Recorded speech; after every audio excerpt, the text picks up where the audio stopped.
हर रोज एक नई कहानी देखने के लिए चैनल को सब्सक्राइब करें और बेल आइकन दबाना ना भूलें।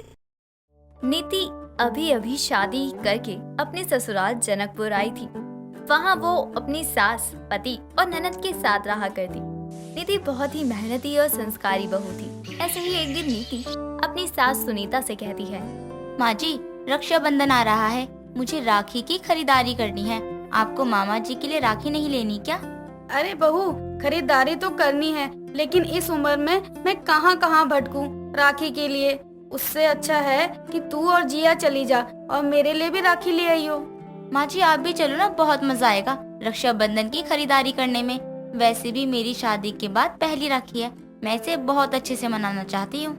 हाँ तो तेरी पहली राखी है और बहुत स्पेशल होनी चाहिए। ऐसा करते हैं, तू भी अपने भाई को बुलवा ले।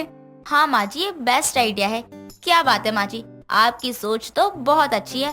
रक्षाबंधन के दिन सभी के भाई यहाँ होंगे, बहुत मजा आएगा। हाय, मेरी बहू की खुशियों को किसी की नजर न लगे। चल बहू, बाजार चलते हैं, जिया को भी बुलवा ले, अपने भाई के लिए खुद राखी पसंद कर लेगी। ठीक है माँ जी, मैं तैयार होकर आती हूँ, आप भी रेडी हो जाइए और जिया को भी आवाज लगा देती हूँ। नीति जिया को रेडी होने को कहकर खुद भी तैयार होने चली जाती है। कुछ देर बाद घर से महिलाओं की टोली बाजार की तरफ जाने के लिए निकलती है। तभी सुनीता की पड़ोसन कमला उसे रास्ते में रोकते हुए कहती है, क्या बात है सुनीता बहन, कहाँ चली बहू और बेटी के साथ? बुरा न मानो तो मैं भी चलूं। नहीं, आप नहीं चल सकती कमला चाची, क्योंकि आपने अभी तक नए कपड़े नहीं पहने और हम बाजार जा रहे हैं, ना ही किसी रिश्तेदार के घर खाने। धत पागल, कुछ भी चपड़ चपड़ बोलती है। एक बार शादी हो गई ना, बोलती बंद हो जाएगी ससुराल वालों के सामने। सच्ची चाची, शादी के बाद ज्यादा बोलने वाले की जुबान बंद हो जाती है क्या? हाँ बेटा, ज्यादा बोलने वालों की एक नहीं चलती, इसलिए अपना मुंह बंद करके रखना पड़ता है और मुंह में ताला लग जाता है, मतलब जुबान बंद हो जाती है। अगर ऐसा है तो आज तक आपकी जुबान क्यों नहीं बंद हुई या मुंह में ताला क्यों नहीं लगा? अगर आपके नहीं लगा तो हमारे कैसे लग जाएगा? जिया, बड़ों से ऐसे बात कौन करता है?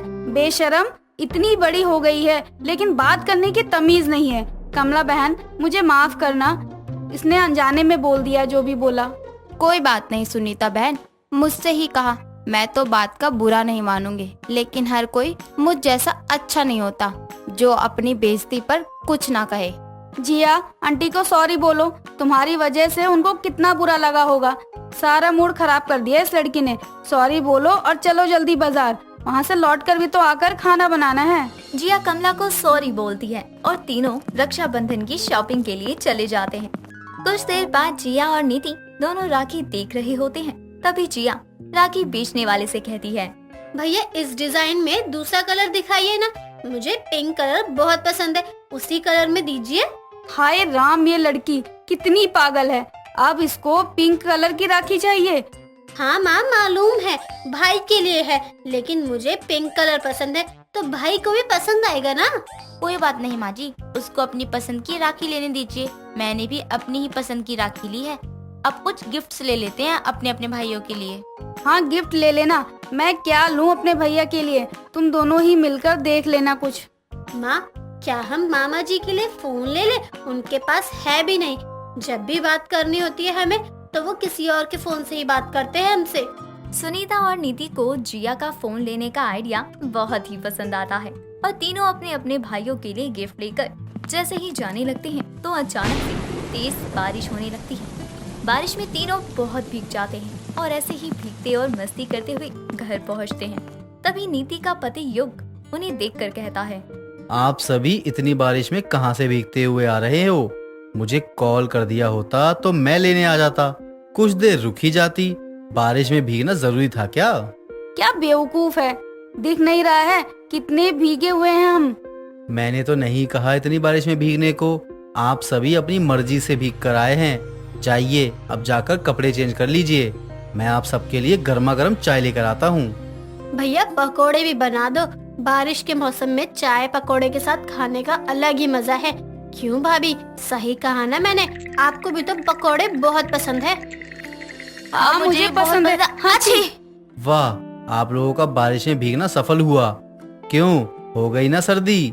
जल्दी आओ और कपड़े बदल लो जल्दी से। नीचे आओ, मैं तुम्हारे लिए काढ़ा बना कर देता हूँ। चल बहू जल्दी चल, बहुत कांप रही है तू, वरना तेरी तबीयत खराब हो जाएगी। सर्दी कुछ ज्यादा ही लग गई है तुझे। सभी जल्दी से जाकर कपड़े बदल लेते हैं और दूसरी तरफ युग सबके लिए चाय और नीति के लिए काढ़ा लेकर आता है। सभी लोग चाय और काढ़ा पीकर बातें करने लगते हैं। तभी नीति को ठंड लगती है। माँ जी, युग जी, मुझे बहुत ठंड लग रही है। मैं अपने कमरे में जाना चाहती हूँ। यहाँ मैं ऐसे नहीं बैठ सकती। मुझे बहुत ठंड लग रही है। अचानक तुझे कैसे ठंड लगने लगी? बारिश में भीगने की वजह से? कहीं तुझे बुखार तो नहीं आ गया? युग देख जरा, बुखार तो नहीं है बहू को? नहीं माँ जी, मुझे बुखार नहीं है, लेकिन बहुत ठंड लग रही है अचानक से, वो भी कपकपी सी होने लगी है मुझे।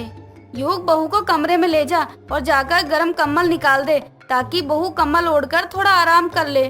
ठीक है माँ, मैं अभी कम्बल निकालता हूँ। चलो नीति, तुम आराम करो, बाकी का मैं देख लूंगा। ठीक है बहू, तो आराम कर ले, ठीक लगे तो खाना खाने आ जाना। जिया खाना बना ले। माँ मुझे खाना बनाना कहाँ आता है, जाओ आप खुद बना लो, मुझे नहीं बनाना खाना वाना।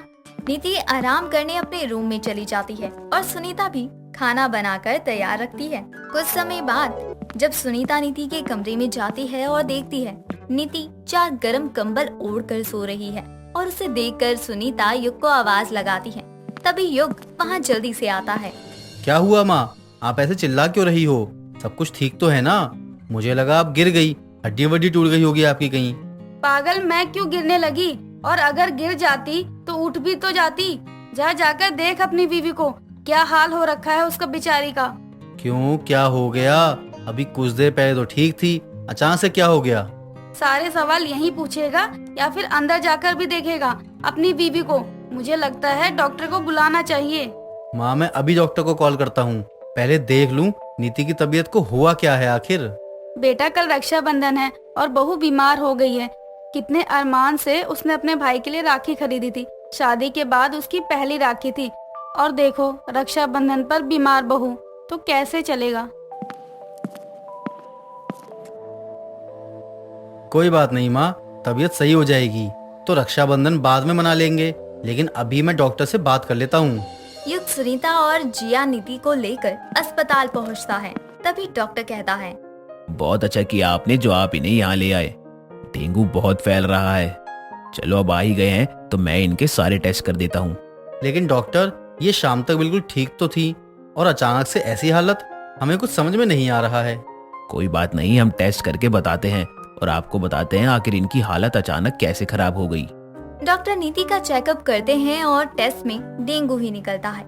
ऐसे ही अगली सुबह जिया और सुनीता अपने भाइयों को राखी बांधती है, तो वहीं नीति भी अपने भाई को अस्पताल में ही राखी बांधती है। तो ऐसे रक्षाबंधन पर वो बीमार हो जाती है। दोस्तों, अगर आपको ये कहानी पसंद आई तो इसे लाइक करें, शेयर करें और कमेंट करके बताएं कि कहानी में आपको सबसे अच्छा क्या लगा।